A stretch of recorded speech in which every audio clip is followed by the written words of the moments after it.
Hello, and thank you very much for the invitation to, in this particular occasion, to address the future. I'm JAN OBERG. I'm the director of the Transnational Foundation in Lund, Sweden, which is totally independent of governments and corporations and can say and do what it wants. And I want to start out saying that our foundation was doing conflict mitigation in all parts of former Yugoslavia when it broke down in the 90s. I was here more than 100 times. I did 3,000 interviews, and I was a mediator for 4 years in the Kosovo conflict with 3 governments in Belgrade, including President Milosevic, and the Kosovo Albanian leadership at the time under Dr. Rugova. We developed a peace plan for negotiated solution over 3 years and down to the minutest details. And we just finished that work. It was publicized everywhere in the Kosovo Albanian press and in the Serbian press, or FIY press. And then came the bombing. We warned against the bombing and the consequences of it, that it would not solve any problems, that it was illegal, that there was no mandate for it, etc. Of course, that did not help. There were people who had a plan for exploiting the situation in Yugoslavia to do what they could do in Kosovo. And that was the beginning of something that I'd like to speak a little bit about. Because not only is the falling apart of Yugoslavia a very important European historical event, I would say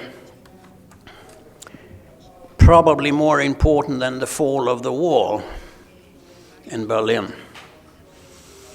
And has changed also because it had repercussions way outside Yugoslavia. For instance, the idea of humanitarian intervention was developed for this particular case, whereas it's basically not been used since then. Nobody has ever talked about humanitarian intervention in the case of Kosovo, in the case of Gaza, and other places. I worked in Burundi around the world where there would have been ample opportunities to do a humanitarian intervention. Nobody did. So, long story short, why is this so important for the world? Because this is the first example of NATO violating its own treaty. I recommend you to go to NATO's homepage and read the treaty, which is short and crystal clear and very good.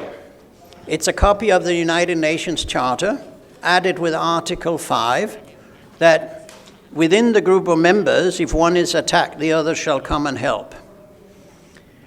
To put it crudely, since then, NATO has been an illegal organization because 24/7, the last 25 years, since bombing here, it's done things that are not within its own treaty.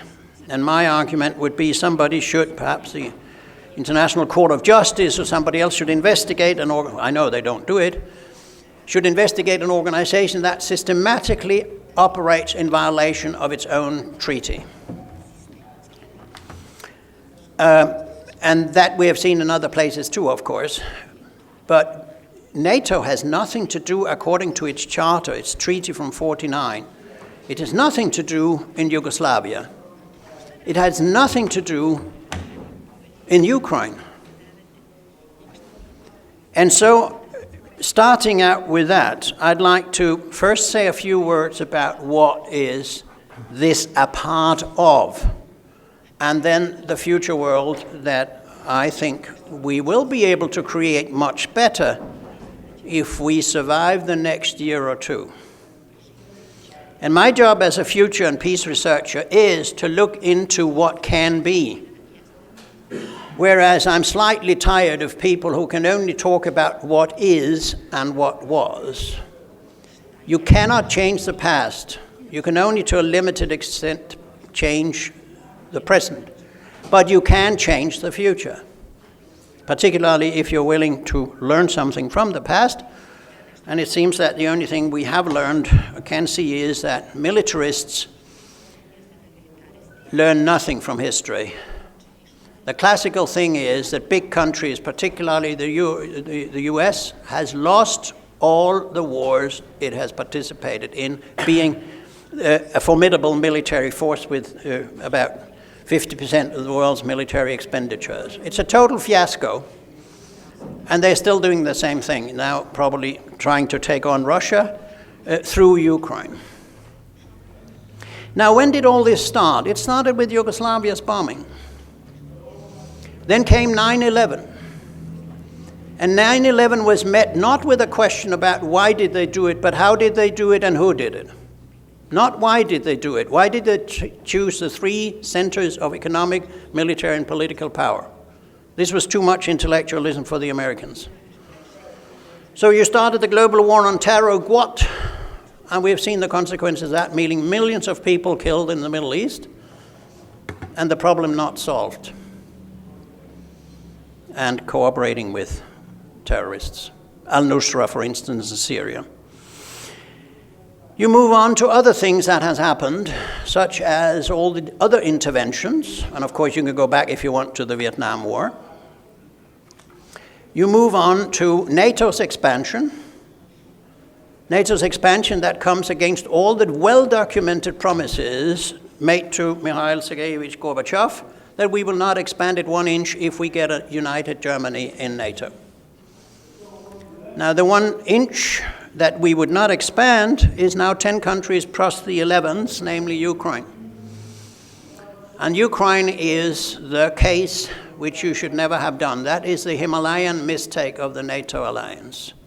Everybody who knew anything about this warned against it, whether Kissinger, whether Mr. Burns, who was ambassador in Moscow at the time and now is head of CIA, whether Mearsheimer, whether Jan Oberg, whether whoever you take said, you can maybe do Montenegro and Croatia, but you can't do Ukraine.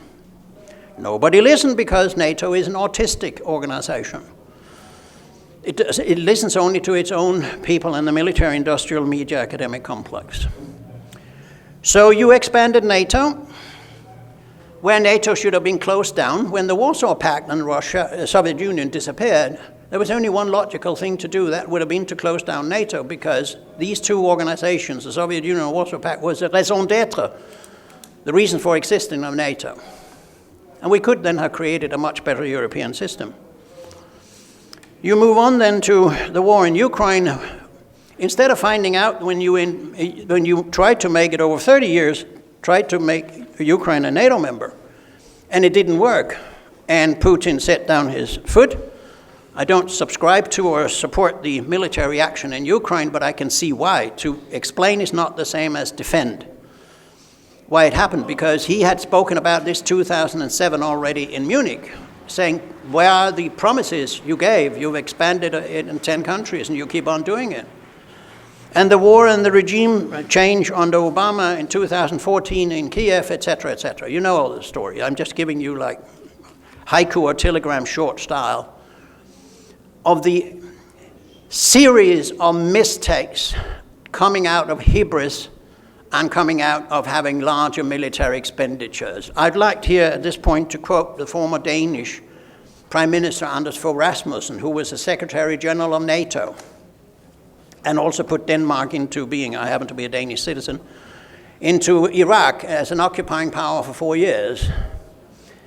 And this man says, a month after the invasion in Ukraine, he rounds out a TV discussion by saying, well, I want you to know, and he says this as a former Secretary General of NATO, I want you to know that Putin, of course, knows that we in NATO are formidably strong if we start a war, because he knows we spent 10 times more. It's actually 12 times more, but we spent 10 times more on the military than he does.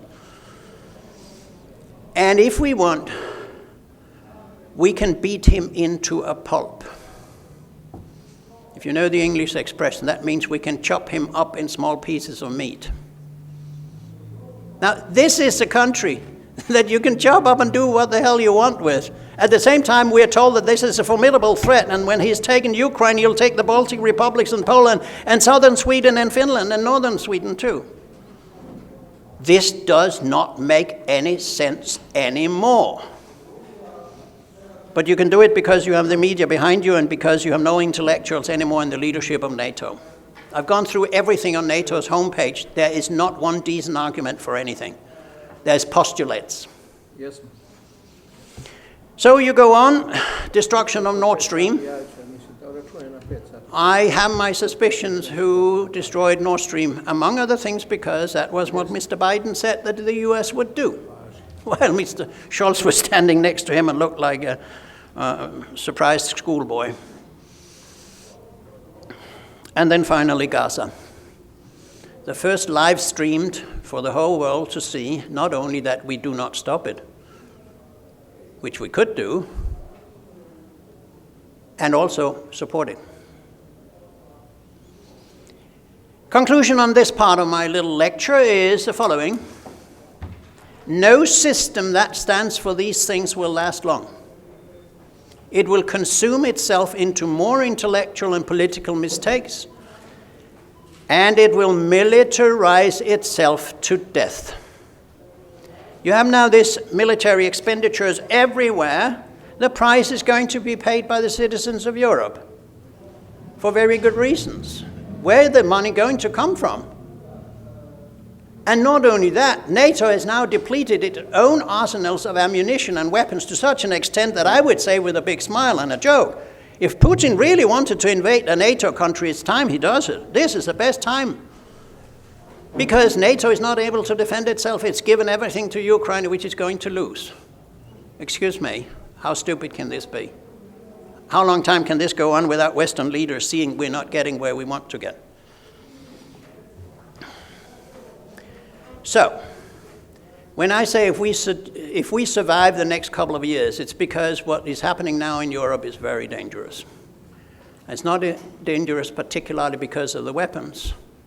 We've had these weapons in Europe for a long time, including nuclear weapons. I'm more afraid of the kakistocracy. Kakistocracy is a political term meaning leadership by the least able and the least good people. Put a name on it, von der Leyen, Stoltenberg, Biden, Mette Frederiksen, Swedish Prime Minister Kristersson.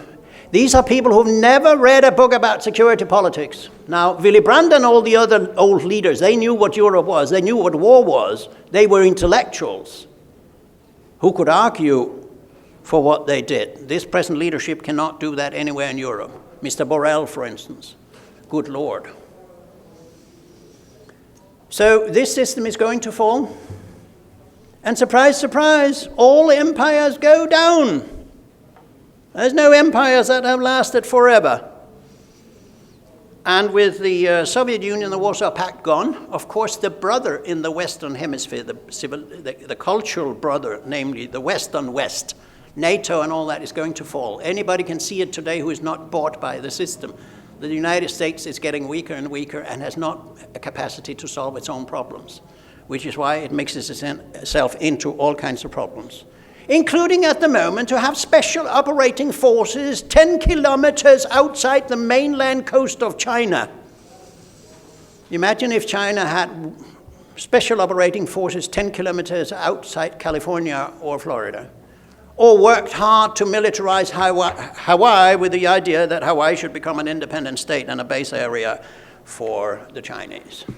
We should be very grateful that Putin and Xi Jinping are so patient with the West. To an extent, the West would never be as patient with them. Now, finally, the future of the world. If we survive the next couple of years and you don't have a big war, if you don't deplete your economic resources completely, and if we avoid a nuclear war, the future is going to be bright, in my view. And it's time intellectuals and others discussing these things begin to focus on what is it we're going to do when this is over. Because it will not last long. I would give it 2 more years before the United States, the Titanic of the international system, has finally taken in enough water. I'm sad to say, living in Sweden, that Sweden and Finland has just joined Titanic sitting at the restaurant, you know. These guys don't understand the future. They've just allied themselves with an absolute fiasco on its way down. That future will be a future in which we will have options. I'm not saying what will happen. I'm saying where we finally can do something useful, because as long as the US empire and NATO exists, we cannot do something useful. they will prevent it as much as they can. That world would be a world run according to international law and the UN Charter, maybe reformed and changed, but it's still the best piece of paper we have. China is a staunch believer in the UN and international law and not in the international rules-based order that we all know what is. It will be a world in which we have multipolar and no one polar that tries to take over. I work in China. I've followed China over 40 years.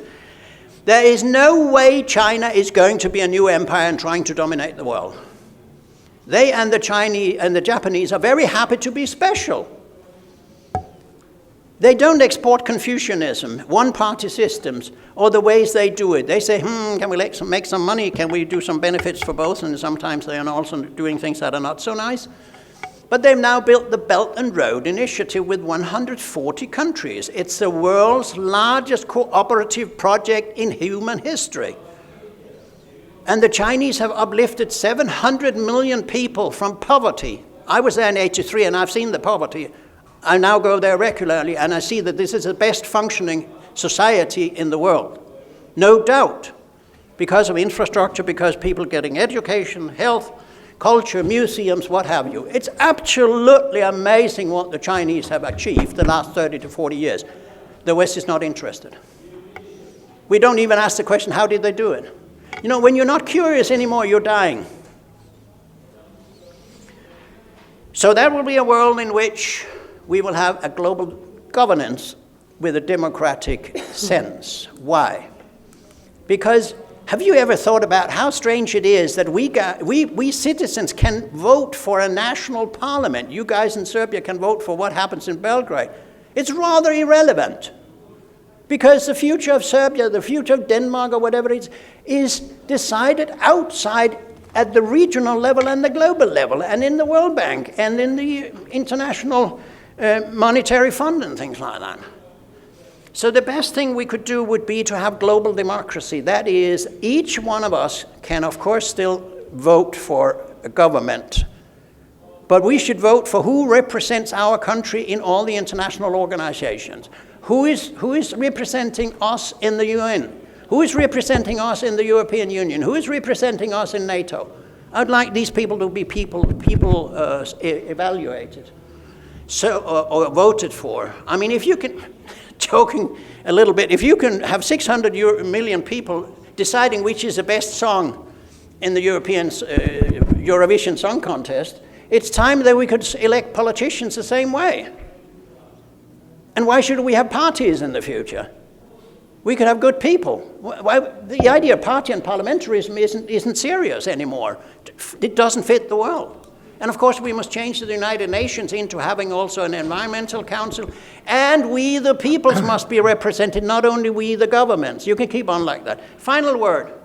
That will be the world where we get an opportunity to get rid of nuclear weapons, where we get an opportunity not to have deterrence, forward defense, and military first, but where we get a chance to have a defensive military, if we want military, and conflict resolution instead of killing each other. I mean, it's time civilization moves up and we stop talking about military affairs only. Whenever the word security is mentioned, people say, oh, that means military. No, it doesn't. Military is the last thing you use when you have a conflict with somebody and you've tried all the civilian means that they have turned out not to be enough. Finally, George Bernard Shaw. Most people look at the world as it is, and it looks terrible, and they ask themselves why. What we should do is to look at the world as it could be, and say, why not? Thank you very much.